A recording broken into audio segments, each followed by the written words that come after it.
सत श्री अकाल जी। हमारे चैनल मन की खुशी में आपका स्वागत है। गुरु गोबिंद सिंह जी ने अपने साथ बाज को ही क्यों रखा, किसी और पक्षी को क्यों नहीं रखा, इस विषय पर आज हम बात करेंगे। हम सब जानते हैं कि बाज सिक्खी का प्रतीक है। गुरु गोबिंद सिंह जी को बाज बहुत प्रिय था, क्योंकि बाज अपनी कुछ विशेषताओं के कारण सभी पक्षियों से अपना अलग स्थान बनाता है। इसी प्रकार गुरु जी भी अपने खालसे को ऐसा ही देखना चाहते थे, जो उन्हें आम लोगों से अलग और विशेष स्थान प्रदान करे। उस समय बाज पालना केवल शाही परिवारों और मुगलों का ही विशेषाधिकार माना जाता था। इसलिए गुरु साहब ने बाज को पालकर मुगलों को एक चुनौती दी, किसी से कम नहीं। स्वतंत्रता बाज का सबसे पहला गुण है। बाज को कभी गुलाम नहीं बनाया जा सकता, पिंजरे में कैद नहीं कर सकते।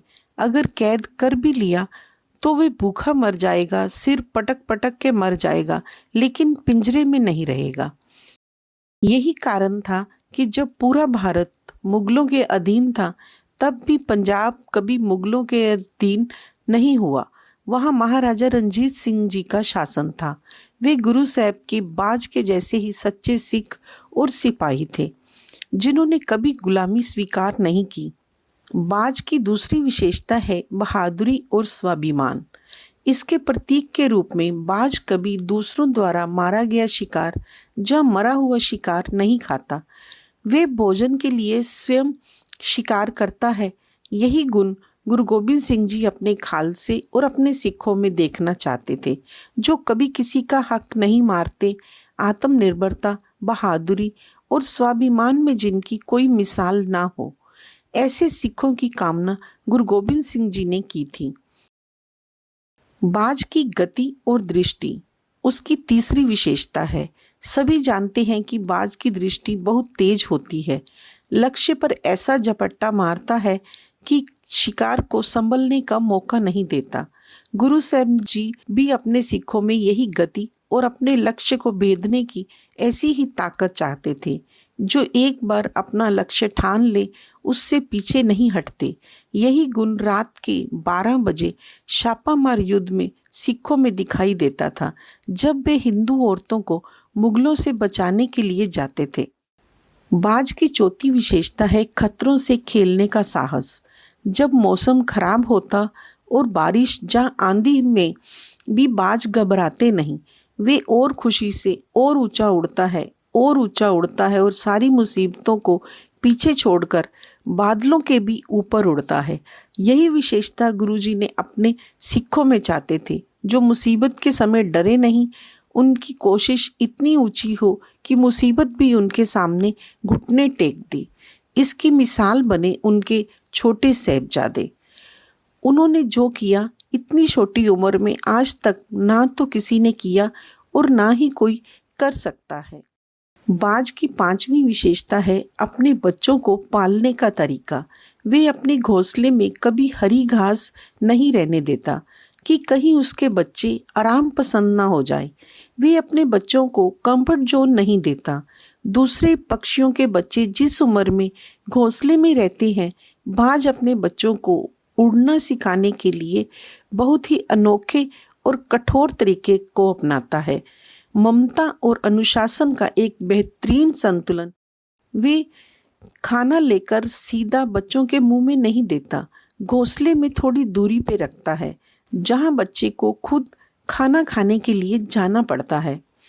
थोड़े बड़े होने पर उसे इतना ऊंचाई पर ले जाकर छोड़ देता है, जमीन पर टकराने से कुछ पल पहले ही उसे पकड़ लेता है। ये प्रक्रिया बार बार दोहराता है, जब तक बच्चा उड़ना नहीं सीख लेता। गुरुजी भी सिखों के बच्चों की परवरिश ऐसी ही चाहते थे। उन्होंने अपने बच्चों को भी ऐसी ही परवरिश दी। उन्हें हर हाल में अडिग रहना सिखाया, जो पूरी दुनिया के लिए एक मिसाल बने।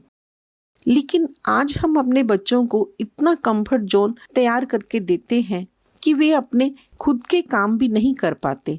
नौकरों और बाइयों के भरोसे पे रहना पड़ता है। लेकिन जब असल जिंदगी से उनका सामना होता है, तो वो उसमें सफल नहीं हो पाते और परिस्थितियों से भागना ही उन्हें सबसे आसान तरीका लगता है।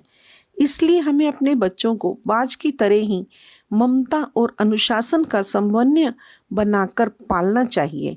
जैसे बाज मरा हुआ मांस नहीं खाता, उसी प्रकार हमें भी मरी हुई सोच और पुरानी बातें और बुरे अतीत को पीछे छोड़कर हमेशा आगे बढ़ने की कोशिश करनी चाहिए। बाज के जैसे ही विशेषताएं गुरु गोबिंद सिंह जी हम में देखना चाहते थे। उनकी उसी सोच को पूरा करने की ओर अग्रसर होना चाहिए। उनके विचारों को अपनाना ही उनके प्रति हमारी सच्ची श्रद्धांजलि और सच्ची सेवा होगी। युद्ध के मैदान में बाज को उड़ते देखकर सिखों के हौसले सातवें आसमान पर पहुंच जाते थे कि गुरु साहब उनके पास में ही हैं। उसी प्रकार खालसे की मौजूदगी मुसीबत में फंसे लोगों के लिए वही राहत को अनुभव कराती है, चाहे कोरोना हो, बाढ़ हो या कोई और कुदरती आपदा। जब सिख खड़े हो जाते हैं तो सामने वाले का भरोसा बढ़ जाता है कि अब हम जीत जाएंगे। उन बाज जैसे सिखों के दम पर ही सिखी कायम है। उन बाज जैसे सिखों को हम शत शत नमन करते हैं। गुरु साहब की कसौटी पर वे खरे उतरते हैं, वही सच्चे सिख हैं। अगर आपको ये वीडियो पसंद आए तो लाइक, शेयर और सब्सक्राइब करना ना भूलें। कमेंट में वाहेगुरु लिखना ना भूलें। वाहेगुरु जी का खालसा, वाहेगुरु जी की फतेह।